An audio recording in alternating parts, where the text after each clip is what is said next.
After Season 13 dropped, we now have 15 heroes in Farlight 84, with Maychelle being the newest addition. I have tested each one of these heroes out in depth to bring you the best Farlight 84 tier list possible, and I'll be ranking them from Kami to Baka.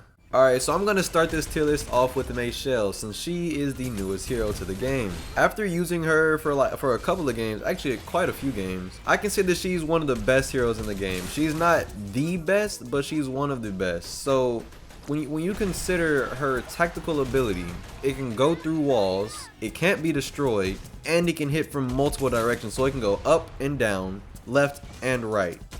So like it's either or though, so up and down or left and right, depending on how you throw it. It can attach to walls, it can block doorways, and it's just overall probably the best tactical inside the entire game right now. So not only does she have incredible tactical ability, her passive ability as well. It's like the sixth sense from COD. So basically it just tells you where the enemies are looking at you from. So if an enemy is looking at you from your behind you while you're looking straight, it'll be like enemy detected or whatever like that, and it tells you that, and it's somewhat accurate. So that's definitely an advantage. Somebody can be trying to flank you, but the flank isn't gonna work because her passive ability, right? And to top it all off, we're gonna go sky high with this one because her ultimate ability, the stage tower thing that just raises out of nowhere, that is completely broken.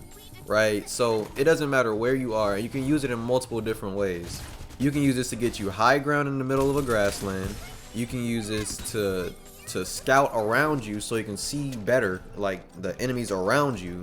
And you can use the actual thing itself as cover, so you can use the ultimate and then stay on the ground and just use that as like cover, because that thing is a legit tank. It can take it takes a lot to destroy her ultimate.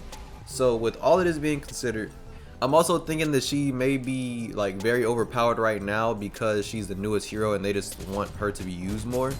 So maybe in the future they'll nerf her tactical ability to where it can be destroyed, and nerf her ultimate ability so it can be destroyed easier. But as of now, all things considered, she is going to be our first Kami of this game. First Kami of this tier list. Next up, we have Maychelle's cousin. Both of them run the exact same. So we have Momoi. She's always been a great hero. She's never been like bad, right? Her passive ability speeds up the time of the healing, not by a lot, but it's definitely noticeable. Her tactical ability is a smoke grenade, which I think should be changed. She should have something different, not really the same thing as Ember, because she can't even see through her smoke. So she can pop a smoke and then not really benefit from it much, but it can still damage the enemies, but they can't see you and you also can't see them. So it's like a double-edged sword. But if they're already weak and then you throw it, so you'll be fine. But as of now, they just recently buffed her to where her ultimate ability, you can drop it, and let's say that you're playing solo, right? If you have a blue shield on already, if you use her ultimate, it'll give you like a purple shield, and if you have a purple shield on, it'll give you a gold shield. So with that being considered, if you're playing solo, you can literally be ahead of your enemies completely, and that's not even including the high tier loot zone. So if you land there, get the purple shield, then dip, you're gonna have a golden shield by your first airdrop, right? So low-key, I was thinking about putting her in Kawaii, but now she may go to Sensei, cause that's incredibly useful, right? But for now, since like that's good, right? But it's not like overpowered, you know what I mean? So we're gonna put her like as a super high Kawaii. I may end up moving her around a little bit later. After Maychelle, we have Phantom, one of my favorite scout heroes in the game. She can turn invisible. First off, I think that should just be mentioned. That's her only use really, because her recon scan kind of sucks. It can be thrown, but the distance in which it scans is not it. They definitely need to buff her tactical ability because it just doesn't scan far enough as it used to, right? But if you throw it like directly on the enemy, you will be fine. But sometimes you don't want to throw it at them. You want to see around them as well. So with that being considered, she's a good hero. Her invisibility would make her an S tier, but it just seems like that's gotten a little bit worse as the game kept going. As the game is like updated, there's like better scout heroes. So if somebody's walking and they see the red icon above their head that there's a phantom nearby, they're just gonna scan, and that unveils her invisibility. Then her passive ability is just to get extra damage with the headshots from a sniper. But that's if you're using a sniper and if you hit a headshot. So from the past few tier lists I've made, she was always a Kami hero. But this season, I'm gonna have to demote her to a sensei. She's no longer really a Kami. But just because she's not a Kami doesn't mean she's a bad hero. She's still really good. You just have to be very conscious about where you're going invisible and who you're going invisible against. So let's just say you got a Maggie, right? That her invisibility will work perfectly. But if you have a Yong, a Syfer, another Phantom, like any scout hero really, you're kind of doomed. They just gotta scan and then you'll be revealed. So now I'm just gonna move on to Syfer. Syfer is still my favorite hero, and they recently just nerfed her, but they only nerfed the EMP, right? So it's nothing really even crazy. This is how she used to be, just the EMP thrown with no damage being dealt.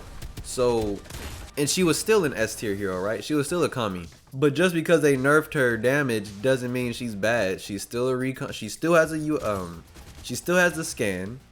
She still can throw her EMP, which disables everybody's stuff, except Maychelle, which is a problem because that kind of defeats the purpose of Syfer's EMP. Why can it not destroy a big tower? Why can it not destroy that? That doesn't make sense to me. And on top of her not being able to destroy Maychelle's tower, she also cannot destroy her tactical ability with her EMP either. So against Maychelle, Syfer's EMP is completely useless, except for like hitting Maychelle directly with it. So if she already used her, if Maychelle already used her ultimate and already used her tactical, then her EMP would have some use against Maychelle. But otherwise, But still, considering, you have to consider everybody, not just one hero, right? So Syfer is still considered the Kami. She's the best Kami in the entire game because she can counter everybody with her EMP still. May not do as much damage, it doesn't really need the damage, it just needs to disable. So she is still a Kami.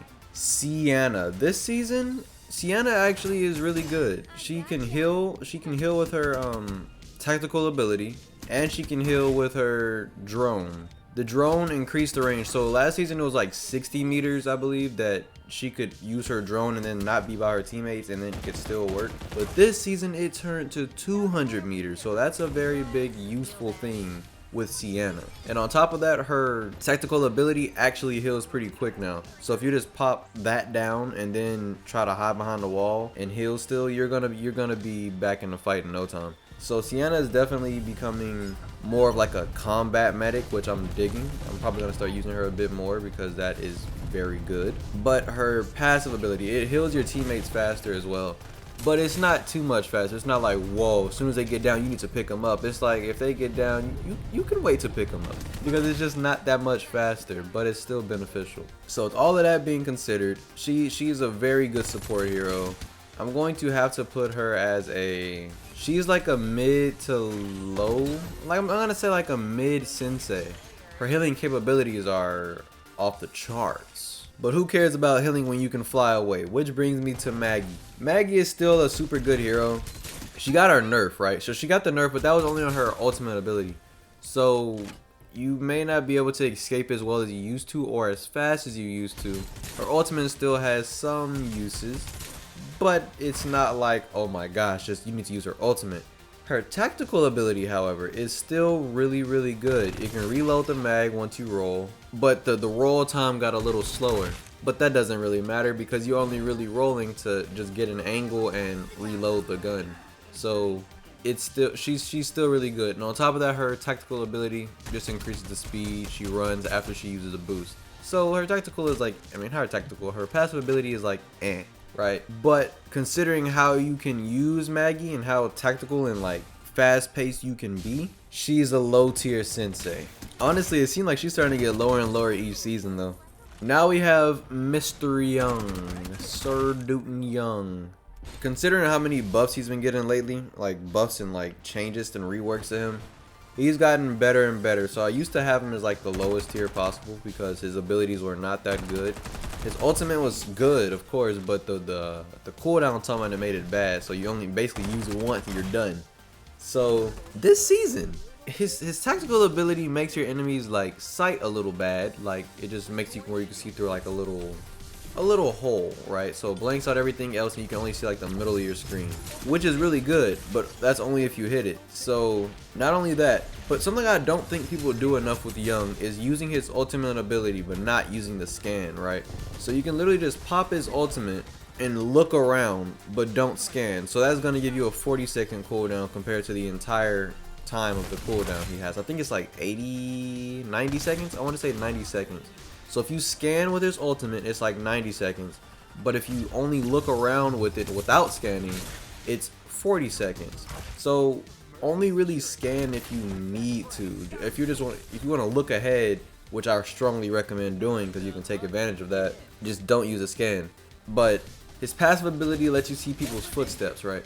So that makes me really want to put him as like a high sensei, because I definitely really want a Yong on my team. He can just be scouting out and overlooking everything. He can literally oversee everything. So not only does that help out the team, right? So the scan literally helps out the entire team, which makes him better than a Maggie. Now, would I say that he's better than a Ceanna?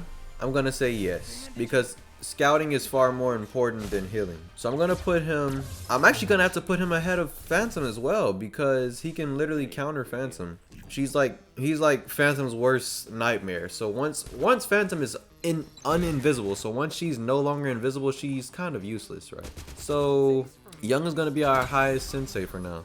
Since this update dropped, I've also been using Lucinda quite a bit, because she was very similar to Syfer in terms of her like usability. But there's quite a few downsides to Lucinda. So she can destroy her own ultimate, which is very bad. So if you suck somebody into her ultimate, you have to be very careful like where you're shooting so you don't destroy your own ultimate, which makes you hesitate. So that's a very big negative, which you do not want. I don't think people realize that the way you can use her ultimate is also to pull people from out of cover. Usually when people throw her ultimate, they throw it directly on them. You don't really want to always do this, right? So you can also use her ultimate. Let's say somebody's on behind cover in front of you. You can throw it to their right, and that'll pull them out from behind the cover, and you use it like that. So I think that's how she's mainly supposed to be used. That's how I use her, at least. And her tactical ability, the Molotov is good. The Molotov is really good. It can kind of go through walls as well. So with that being considered, and her tactical ability, not her tactical, her passive ability this season with the Ancient Star shotgun, and if you pair that up with Ancient Star with Lucinda, she's extremely deadly. So with that deadly combination, Lucinda is going to be a sensei, but she's also going to be in front of Phantom as well, because she has more benefit to the team. Next up, we have the man, the myth, the legend himself, Watchman. Watchman. He has the best passive ability in the whole game, because he can literally get shot at from any angle, any side, and like his shield pops up. Like his little passive ability shield literally just pops up, blocks half the damage. So that is a very big plus, already making him a sensei, a low tier sensei. That's just that though. And then you also have his tactical ability, which is a shield. You can pop that down real good as well, which puts him ahead of Maggie. And then on top of that, you also have his turret, which, like, if you're fighting a Watchman, like a 1v1, you're gonna have to choose between him and his turret. And it doesn't matter which one you choose, you're gonna be taking damage. So not only am I gonna say that makes him very, very, very overpowered if you know how to use it properly. And then we have another defensive hero, Ducksyde. This man has been buffed to the highest degree. I don't understand why they keep buffing this guy. They need to nerf this guy. So his tactical role, his tactical is just like turning into a wrecking ball. His ultimate is having a shield in front of him, which blocks a lot of damage and only leaves his feet exposed.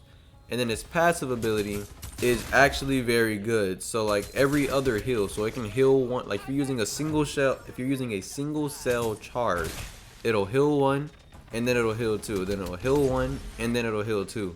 So that's basically like a Momoi on steroids, pretty much. So if you have a Momoi and a Ducksyde on the same team, Ducksyde is gonna be healed very, very quick. And on top of that, he has more HP.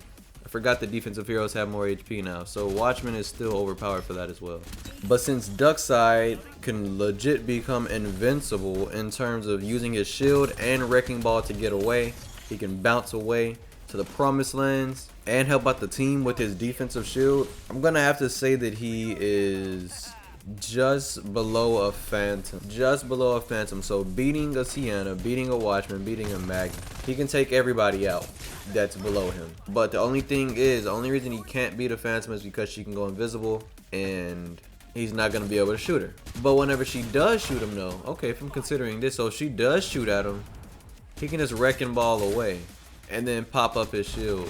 So I'm actually thinking the Ducksyde is also better than the phantom. We're going to put him ahead of phantom for now. Which brings us to Beau. They recently buffed Beau to where he can throw his grenades faster now, which is a very, very, very big plus. So that automatically puts him at a kawaii. And that's probably where he's going to stay. I'm going to put him below Momoi. Now there may be people disagreeing with that, but the reason I'm putting him below Momoi is because he cannot benefit the team. All he has is his grenades. But he also has the extended mag on his ARs. But if you got bad aim, it doesn't matter how much ammo you got, you're still going to be missing your shots.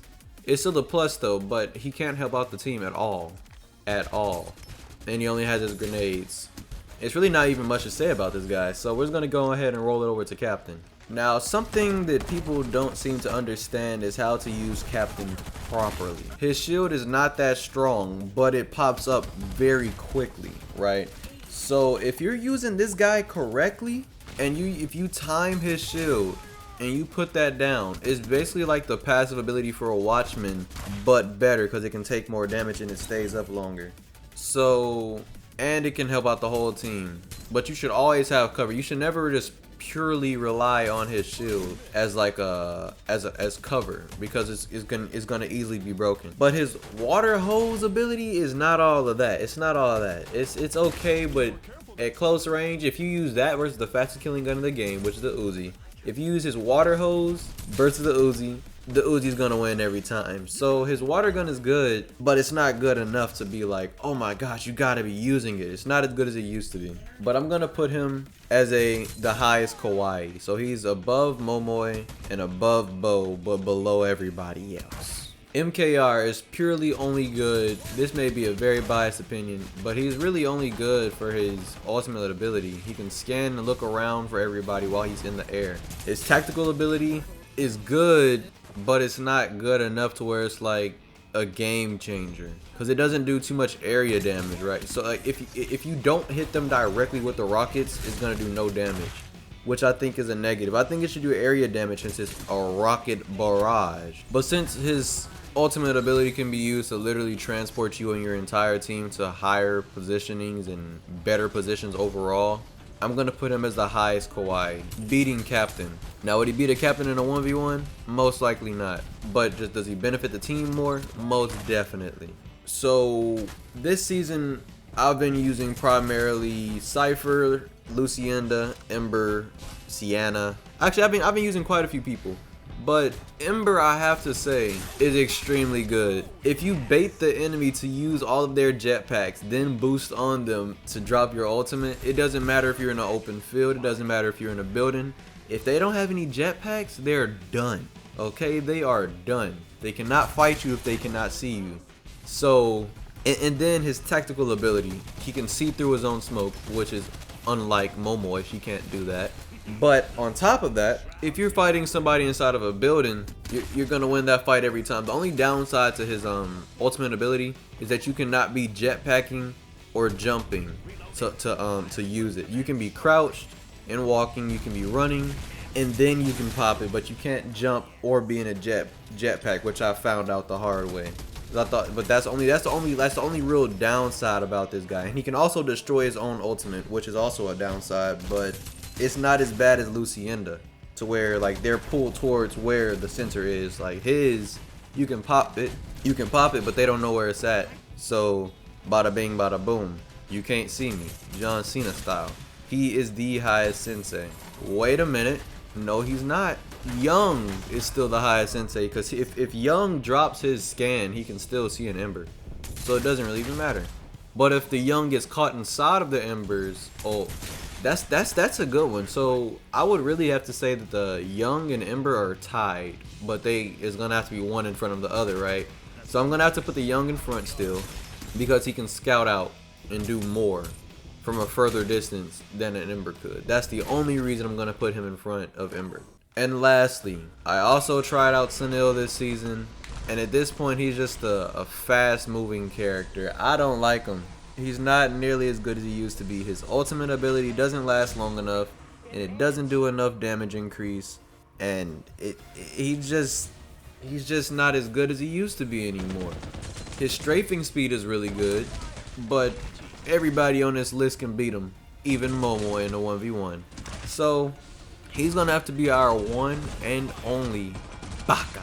So I can officially say that this tier list is Dojo approved. And if you like to see more videos like this in the future, be sure to slice the subscribe button into tiny pieces. And until next time, this is the way of the Dojo. Peace.